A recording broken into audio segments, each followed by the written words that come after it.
자, 하나님 말씀 보겠습니다. 하나님 말씀은 신약성경입니다. 신약성경 에베소서입니다. 신약성경 에베소서 2장입니다.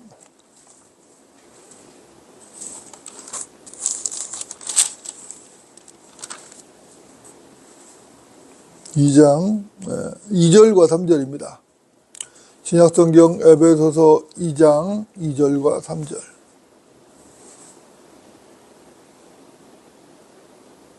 제가 받들어 읽겠습니다.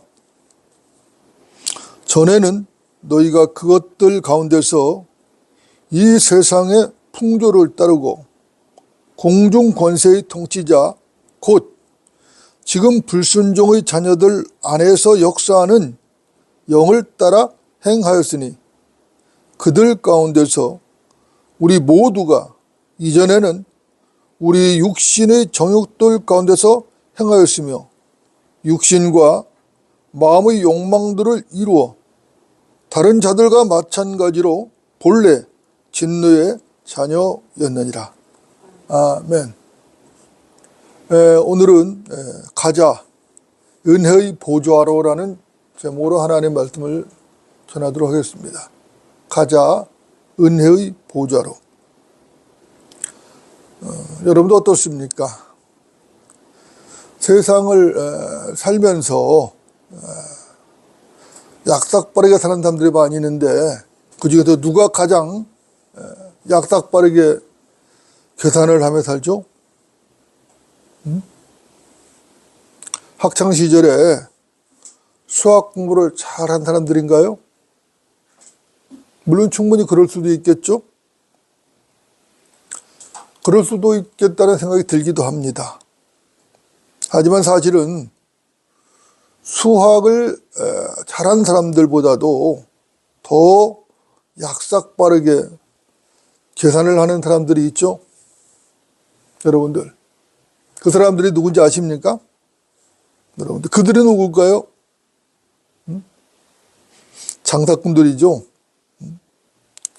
아마 여러분들도 대부분 동의를 하실 겁니다. 장사꾼들이 그 누구보다도 가장 계산이 빠르죠. 사실 수학 공부와는 별로 상관이 없는 것 같습니다. 장사꾼들은 천부적인 재질을 타고난 사람들입니다.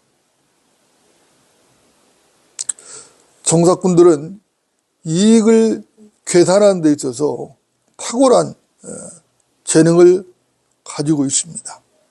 그렇지 않고서는 사실 장사꾼이 될 수가 없죠. 우리가 보통 무슨 꾼 이렇게 말하면은 뭔가 그 분야에 탁월한 사람들을 꾼이라고 하는 것이죠. 여러분들 맞습니까? 먼저 요한복음 2장을 좀 보겠습니다. 요한복음 2장입니다. 요한복음 2장.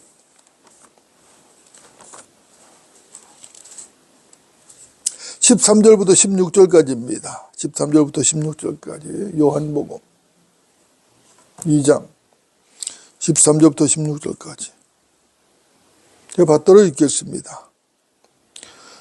유대인의 유월절이 가까워지니 예수께서는 예루살렘에 올라가시니라. 그런데 성전 안에서 소와 양과 비둘기를 파는 자들과 환전상들이 앉아있는 것을 보시고 노끈으로 채찍을 만들어 그들 모두를 양과 소와 함께 성전에서 몰아내시고 또 환전상들이 돈을 쏟고 상들을 뒤엎으시며 비둘기 파는 자들에게 말씀하시기를 이것들을 여기서 가져가라. 내 아버지의 집을 장사하는 집으로 만들지 말라고 하시더라. 내 아버지의 집을 장사하는 집으로 만들지 말라고 지금 하시고 있습니다. 여러분도 어떻습니까? 대단한 장면이 나왔어요. 이 본문을 보면은. 그죠? 예수님께서 채찍으로 마구 후려치죠? 성전에서 장사하는 장사꾼들을 그들의 양과 소와 함께 몰아내십니다. 그리고 환전상들의 돈을 쏟아버리고 상을 뒤에 엎으시죠. 그리고 비둘기 파는 자들에게는 이것들을 여기서 가져가라고 호통을 치셨습니다. 자, 예수님께서 성전에 오셔서 분노를 하신 것이죠. 완전히 장사판을 그 쑥대밭으로 만들어 놓으셨습니다. 여러분들 어떻습니까? 이 장면이 놀랍지 않습니까?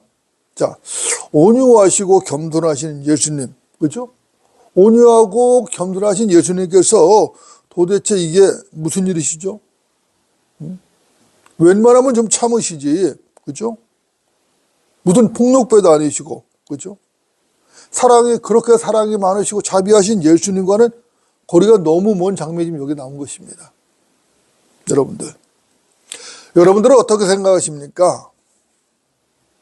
예수님께서는 분명히 섬기러 오셨죠? 마가복음 10장 45절을 말씀합니다. 인자도 섬김을 받으러 온 것이 아니요 섬기러 왔고 또 많은 사람을 위하여 자기 생명을 몸값으로 주려고 온 것이라.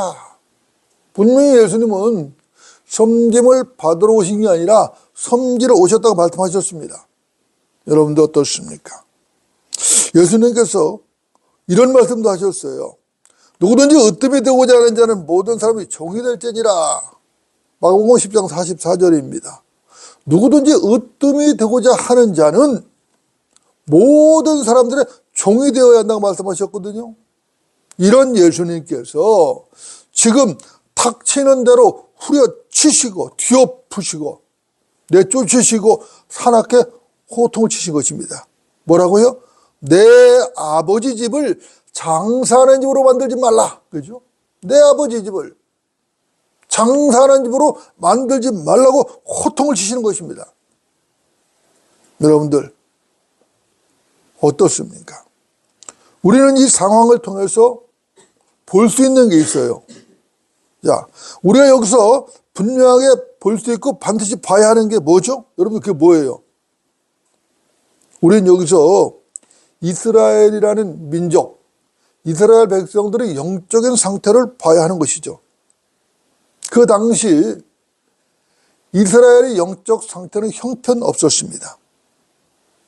우리는 여기서 13절에 나온 유대인의 유월절이라는 말을 주목할 필요가 있어요.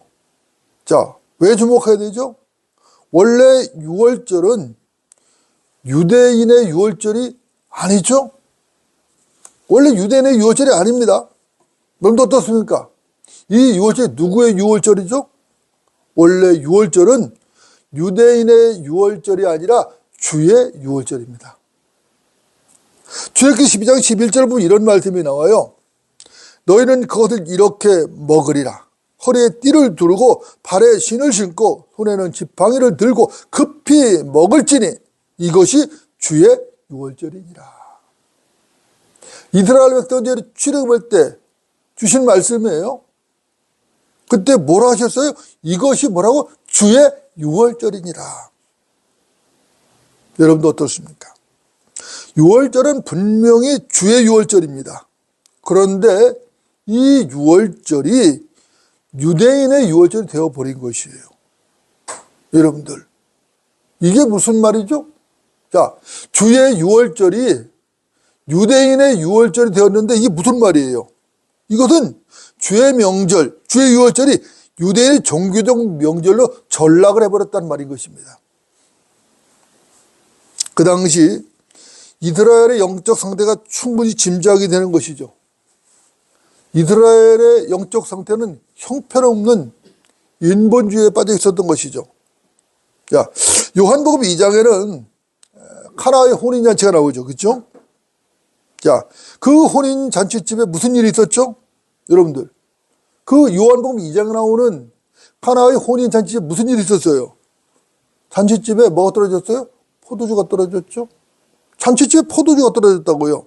여러분들, 이 상황을 어떻게 생각하십니까? 잔치집에 손님을 초대했어요. 손님이 많이 왔어요. 한창 잔치가 무르익었어요. 그런데 포도주가 떨어졌어요. 여러분 어쩌면 좋죠? 당혹스럽죠? 난감하죠? 참으로 우울한 상황이 아닐 수 없는 것입니다. 그 당시 이스라엘의 영적 상태가 그랬다는 것입니다. 이런 상황에서 예수님께서 성전에 오셨는데 아니나 다를까 눈앞에 펼쳐진 성전의 상황도 말 그대로 암울하고 비참한 상황이었던 것입니다. 장사꾼들이 판을 치는 돛대기 시장으로 전락해버렸어요. 무엇이? 하나님을 섬기는 성전이. 자, 하나님을 섬겨야 하는 거룩한 성전이 장사꾼들이 판을 치는 돛대기 시장으로 변해버린 것이에요. 여러분도 어떻습니까? 여러분들, 주님의 분노가 이해가 되시죠? 그죠?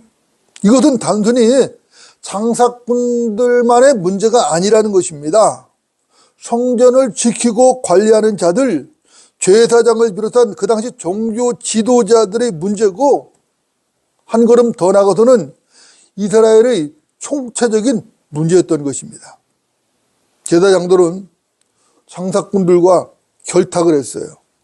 제사장들이 거룩한 하나님의 성전을 잘 관리하고 지켜야 되는데, 이 제사장들이, 그런 사명을 가진 제사장들이 오히려 장사꾼들과 결탁을 한 것입니다. 그래서 사리사욕을 채우며 뒷거래를 하는데 여념이 없었던 거예요.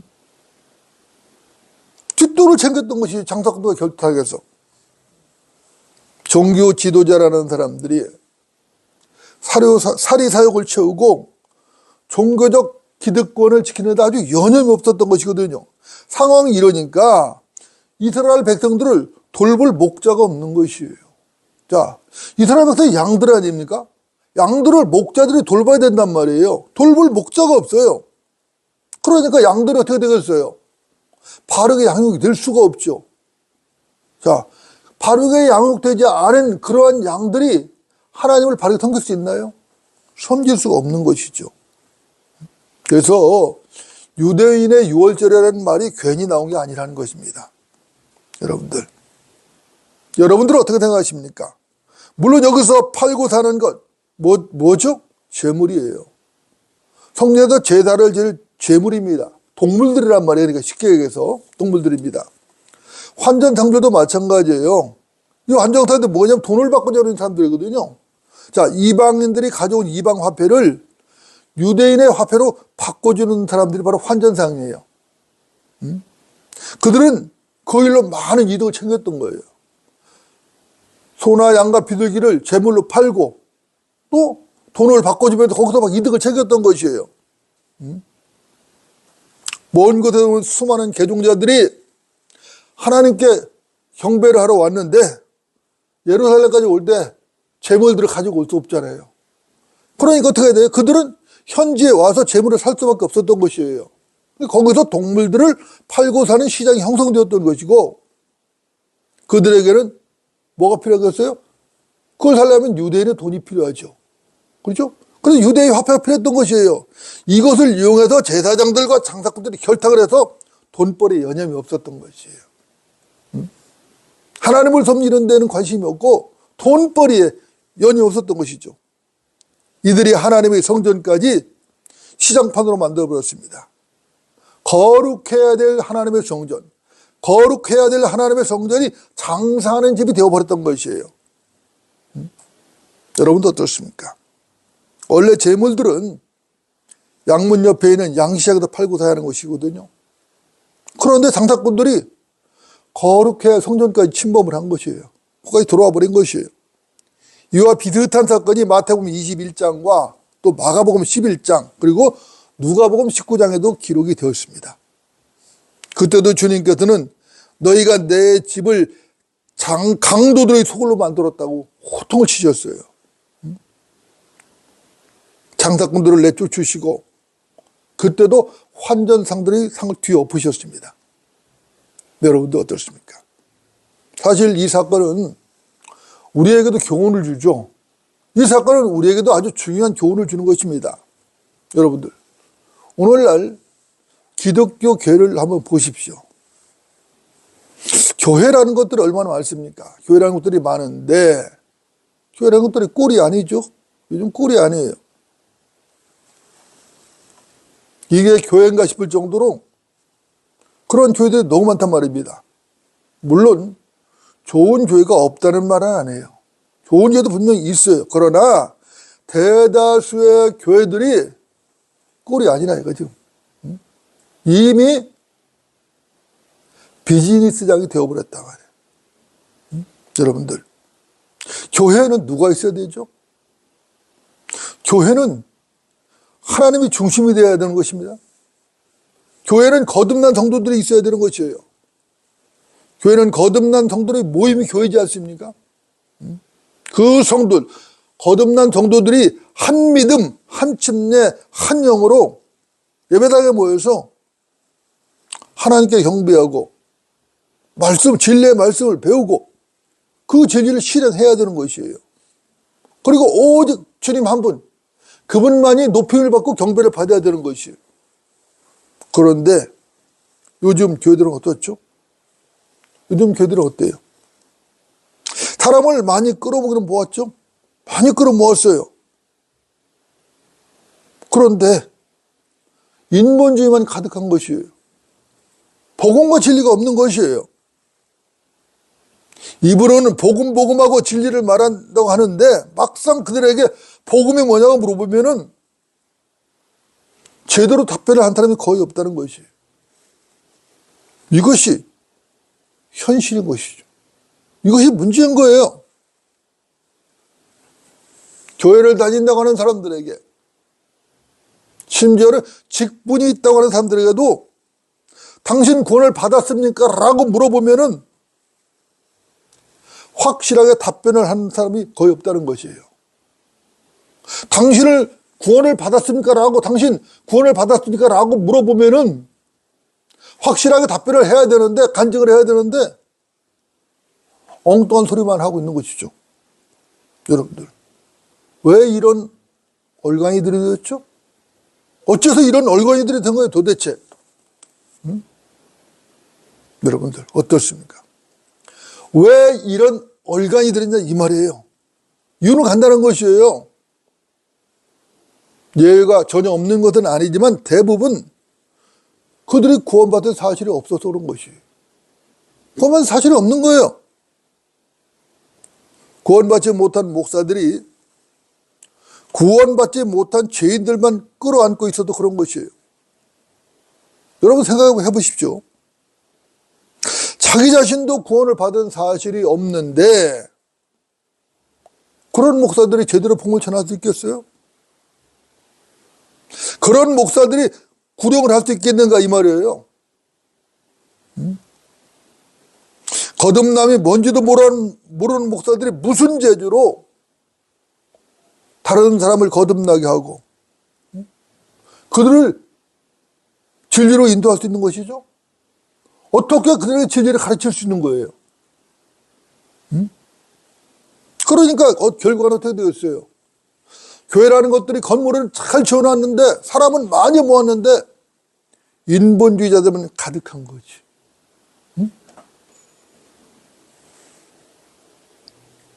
여러분들 안타까운 현실이죠? 여러분 어떻습니까? 그들이 하나님께서 세우신 목자인 것인가? 그들이 정말 하나님께서 세우신 목사들인가? 그들은 하나님께서 세우신 목자가 아니죠. 그들이 할 수 있는 것은 하나밖에 없는 것입니다. 여러분들 그게 뭔지 아시겠죠? 교회를 흉내내는 것이. 교회를 흉내내며 비즈니스를 하는 겁니다. 여러분들 이게 얼마나 끔찍한 일입니까? 이게 얼마나 끔찍한 일이에요. 그들은 한 사람의 개종자를 얻기 위해서 온갖 수작을 부리다가 한 사람을 얻고 나면 두 배나 더 악한 지옥의 자식으로 만들어버리는 것이. 여기에 심각성이 있는 것이에요. 여러분들 끔찍하지 않습니까? 자기 배를 섬기는 자들이 불쌍한 사람들을 끌어모아놓고 교회를 합시고 자기 배를 채우고 있는 것이죠. 교회를 흉내내며 교회 놀이를 하고 있는 것이에요. 그러다가 어디로 가죠? 단체로 지옥행 열차를 타고 가는 것이. 로마서 16장 18절은 이렇게 경고합니다. 그러한 자들은 우리 주 예수 그리스도를 섬기는 것이 아니라 자기들의 배를 섬기는 것이니 정중한 말과 그럴듯한 언변으로 순진한 사람들의 마음을 미혹하느니라. 그러한 자들은 우리 주 예수 그리스도를 섬기는 것이 아니라, 우리 주 예수 그리스도를 섬기는 것이 아니라 자기들이 배를 섬기는 것이니 정중한 말과 그럴듯한 언변으로 순진한 사람들의 마음을 미혹하느니라. 이렇게 경고하고 있는 것이에요. 여러분도 어떻습니까? 돈을 살아가는 것은 모든 악의 뿌리죠. 돈을 살아가고 돈을 욕심내면 어떻게 되죠? 반드시 방황을 하게 되는 것이에요. 결국은 그들은 어떻게 해요? 믿음의 길을 떠나게 되죠. 그 결과는 어떻게 되죠? 비참하죠. 비참한 것이. 무지한 자들이 돈에 대한 욕심을 내다가 자신을 찌르는 슬픔을 당할 수밖에 없는 것입니다. 여러분도 어떻습니까? 여러분들, 제가 직설적으로 도전합니다. 여러분들 어떠십니까? 여러분들은 계산이 얼마나 빠르십니까? 하나님을 섬긴다고 말을 하면서도 혹시 여러분도 약삭 빠르게 계산을 하고 있지는 않습니까? 하나님을 섬기면서도 어떻게 해야 나에게 유익할까? 어떻게 해야 내가 이익이 될까? 이런 계산을 하고 있지는 않느냐, 이 말인 것입니다. 마태복음 6장을 한번 보겠습니다. 마태복음 6장. 하나님께서 뭐라고 말씀하시는가? 6장 24절입니다. 24절. 마태복음 6장 24절. 제가 드리겠습니다. 아무도 두 주인을 섬길 수 없나니 이는 그가 한쪽을 미워하고 다른 쪽을 사랑하거나 한쪽을 존중하고 다른 쪽을 경시하게 됩니다. 너희가 하나님과 재물을 동시에 섬길 수 없느니라. 다시 한번 읽겠습니다. 아무도 두 주인을 섬길 수 없나니 이는 그가 한쪽을 미워하고 다른 쪽을 사랑하거나 한쪽을 존중하고 다른 쪽을 경시하게 됩니다. 너희가 하나님과 재물을 동시에 섬길 수 없느니라. 여러분들 아멘이십니까? 넌 어떻습니까? 진리는 너무도 분명하고 명쾌한 것이죠. 그죠? 아무도 두 주인을 섬길 수 없습니다. 여기는 어떤 변명도 어떤 이유도 있을 수 없어요. 그죠? 어떤 항변도 있을 수 없어요. 우리는 하나님과 재물을 동시에 섬길 수 없습니다. 하나님을 섬기려면 당연히 돈을 사랑하면 안 되는 것이. 그죠? 돈을 사랑하면 어떻게 되죠? 하나님을 소홀하게 여길 수밖에 없는 것이죠. 이건 진리인 것입니다. 여러분 어떻습니까? 하나님을 소홀하게 하는 사람이 영과 진리로 경배를 드릴 수 있을까요?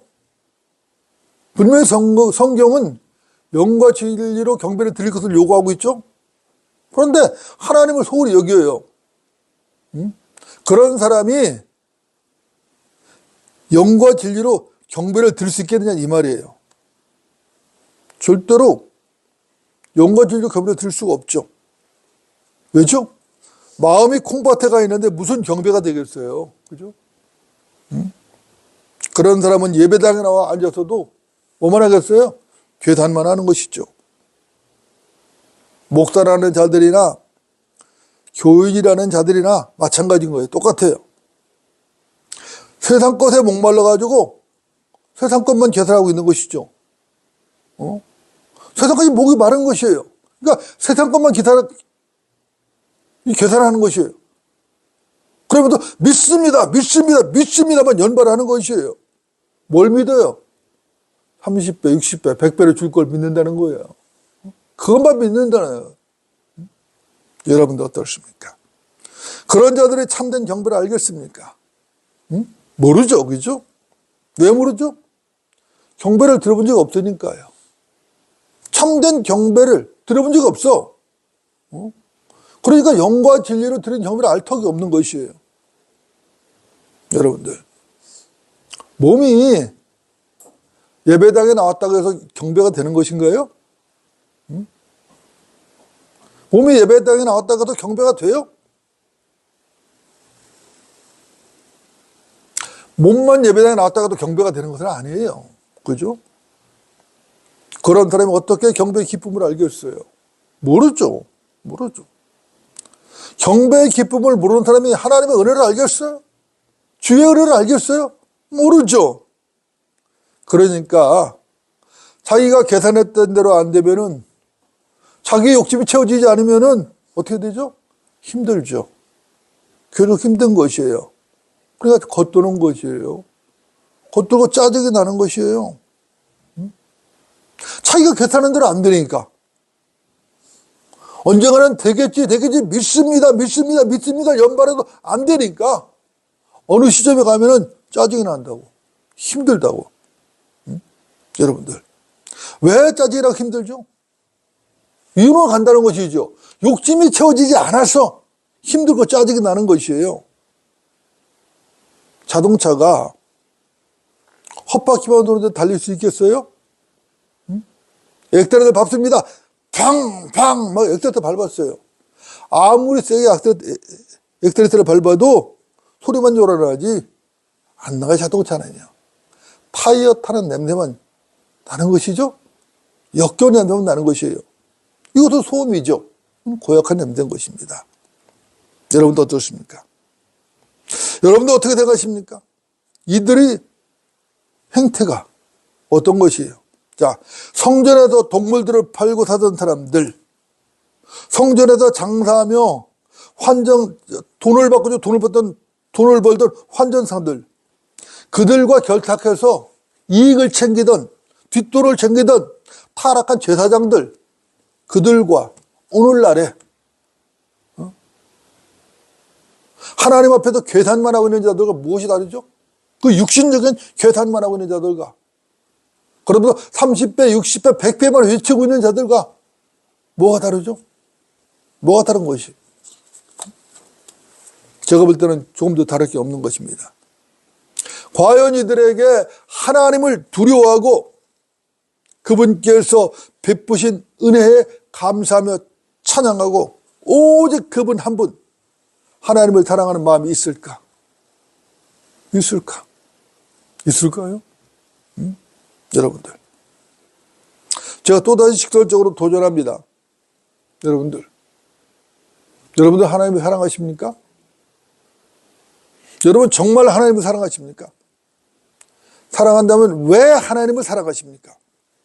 왜 사랑하시는 거예요? 여러분들이 하나님을 사랑하시는 그 이유가 무엇이냐 이 말입니다.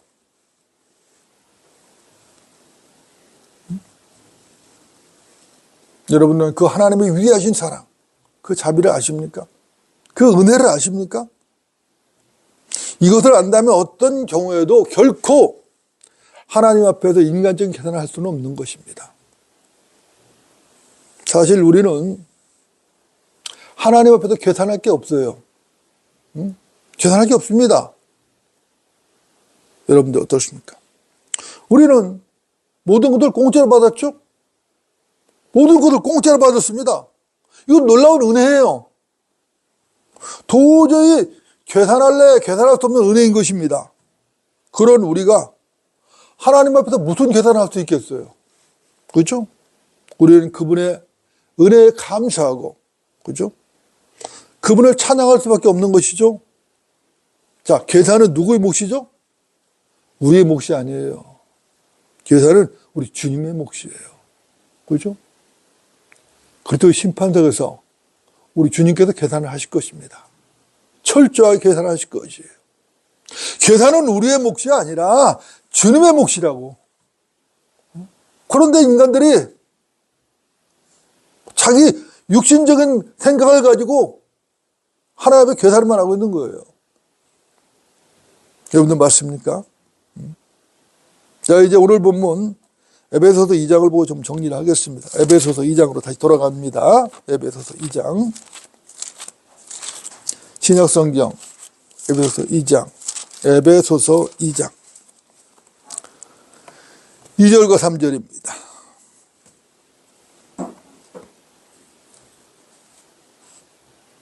전에는 너희가 그것들 가운데서 이 세상의 풍조를 따르고 공중것의 통치자 곧 지금 불순종의 자녀들 안에서 역사하는 영을 따라 행하였으니 그들 가운데서 우리 모두가 이전에는 우리 육신의 정욕들 가운데서 행하였으며 육신과 마음의 욕망들을 이루어 다른 자들과 마찬가지로 본래 진노의 자녀였느니라.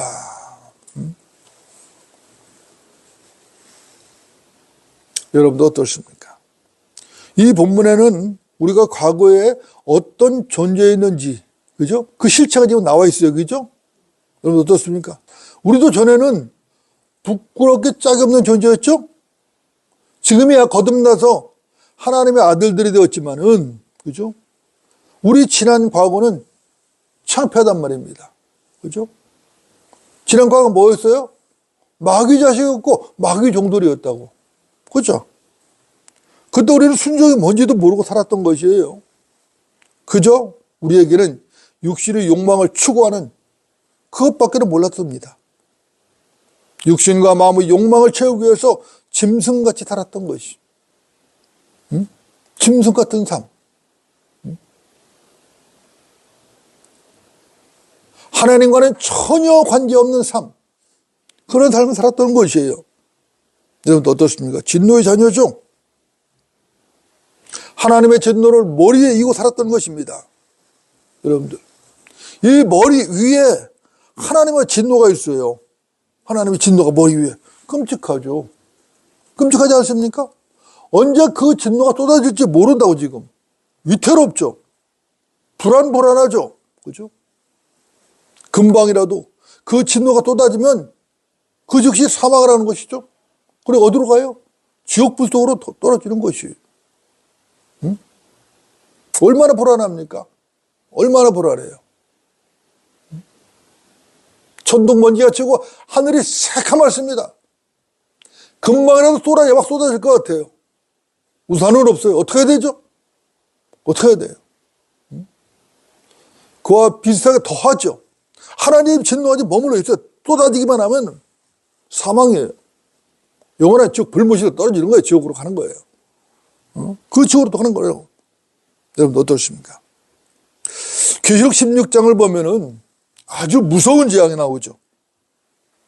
하늘에서 무게가 1달란트나 되는 우박이 쏟아지는 겁니다. 어디로? 사람의 머리 위로 쏟아지는 거예요. 응? 여러분들 상상이 되십니까? 응?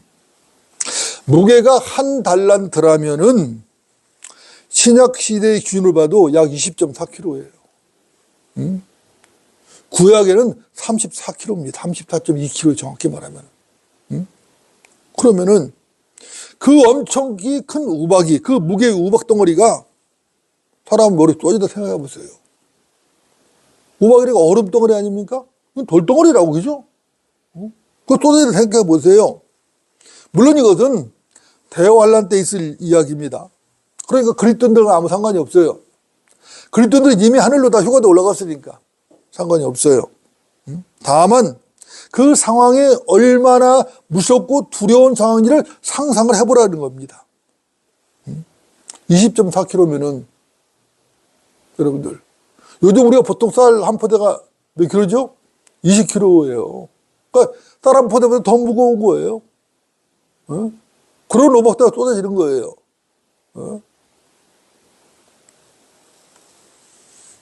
하나님의 진노가 얼마나 무서운지를 아셔야 됩니다. 하나님의 진노는 하늘과 땅, 전 우주를 순식간에 불로 태워버리는 거예요. 이것이 베드로서 3장에 나온 하나님의 말씀이잖아요. 하늘들과, 그죠? 우주의 구성 요소들을 그냥 불로 태워버리신다는 거예요. 얼마나 무서워요. 그 무시무시한 진노가 머리에 있다고 생각이 없어요. 응? 그런데 우리가 주 예수 그리스도 그분을 믿었다는 그 이유 하나만으로, 예수 그리스도 그분을 구세주로 믿다는 그 이유 하나만으로 하나님께서 그 진리를 치워버리시고 우리에게 값없이 선물을 주셨죠? 그 선물이 뭐예요? 영원한 생명을 주셨단 말입니다. 여러분들 어떻습니까? 여러분들 이 은혜를 아시겠습니까? 이 은혜가 실제로 실감이 나시냐 이 말입니다. 하나님의 은혜는 추상적인 게 아닙니다. 하나님의 은혜는 실질적인 것이에요. 실제적이고 구체적인 것이에요. 그런 은혜를 주시는 하나님 앞에서 약삭 빠르게 육신적이고 세상적인 계산이 나고 있는 그 모습이 얼마나 초라한 것입니까? 얼마나 초라한 것이에요. 한번 상상을 해보세요. 부끄럽죠, 그죠? 쥐구멍으로 찾아 들어가십시오, 그죠? 얼마나 부끄러워요. 여러분도 어떻습니까? 우리는 그 모습이 혹여 내 모습은 아니지 생각을 해보아야 하는 것입니다. 우리가 바이블 빌리버, 성경대로 믿는 그리스도인이라면은 주님 한 분만으로 만족할 줄 알아야 하는 것이죠. 만족할 줄 아는 경건은 큰 이익이 되느니라. 디모데전서 6장 6절이죠. 만족할 줄 아는 경건은 뭐라고? 큰 이익이 되느니라. 그죠? 이 말씀이 우리의 믿음이 되어야 되지 않겠습니까? 저는 지금 이 말씀을 드리고 있는 것이에요. 사도 바울은 간증했습니다. 나는 어떤 처지에서도 스스로 만족하는 법을 배웠다고 간증했죠. 빌립보서 4장에 보면 나와 있습니다. 뿐만 아니라 나는 매일 죽노라고 했어요. 고린도전서 15장 31절이죠. 나는 매일 죽노라. 로마서 14장 8절에서는 우리가 살아도 주를 위해 살고 죽어도 주를 위해 죽나니 그러므로 우리가 살든지 죽든지 우리는 주의 것이라. 이렇게 말씀하고 있어요. 여러분들 어떻게 생각하십니까? 이 간증, 사도 바울의 간증이 우리의 간증이 되어야 되지 않겠습니까? 이 간증을 두고 감동만 받을 것이 아니라 감격만 할 것이 아니라 실제로 우리의 간증이 되어야 한다는 이 말인 것입니다. 우리가 언제까지 육신적인 계산만 하며 살겠습니까? 여러분들 제가 또 도전합니다. 여러분들 하나님의 아들 맞습니까? 이 문제 사실 약삭빠르고 계산만 한 이 문제는 우리 자아가 죽어야만 해결이 되는 것이에요. 그래서 로마서 6장은 죽으라고 말하는 거예요. 다른 방법이 없어요. 여러분 어떻습니까? 오늘이 2025년이죠. 첫 오전 예배입니다. 그죠? 여러분들 배교가 뭐죠? 배교가 뭐예요? 간단합니다. 배교라는 것은 하나님 말씀을 떠난 게 배교예요. 간단해요. 하나님 말씀을 떠나면 배교자예요. 그렇게 되는 거예요. 분명히 그리스도께서 내 안에 사시는데 그 그리스도로 살지 않는 것이 배교인 것입니다. 더 이상 우리는 하나님 앞에 계산을 하는 그런 삶을 사는 사람이 없어야 됩니다. 그러므로 우리가 은혜의 보좌로 담대히 나아가자. 이는 우리가 자비를 얻고 필요한 때 도우신 은혜를 발견하기 위함이라. 히브리서 4장 16절입니다. 그러므로 우리가 은혜의 보좌로 어떻게 나가자? 담대히 나아가자. 이는 우리가 자비를 얻고 필요한 때 도우시는 은혜를 발견하기 위함이라. 주님의 보좌로 나가면은 은혜를 발견하는 것입니다. 담대하게 나가야 되는 것이에요. 그죠? 우리 모두 그리스도의 생명으로 하나님의 은혜를 누리며 사는 그런 성도들이 되어야 될 것입니다. 2025년 한 해도 담대하게, 그죠? 은혜의 보좌로 나아가서 하나님의 은혜를 마음껏 풍성히 누리며 정말로 하나님께서 원하시는 그리스도의 삶을 사는 그러한 성도들이 되어야 할 것입니다. 기도하시겠습니다.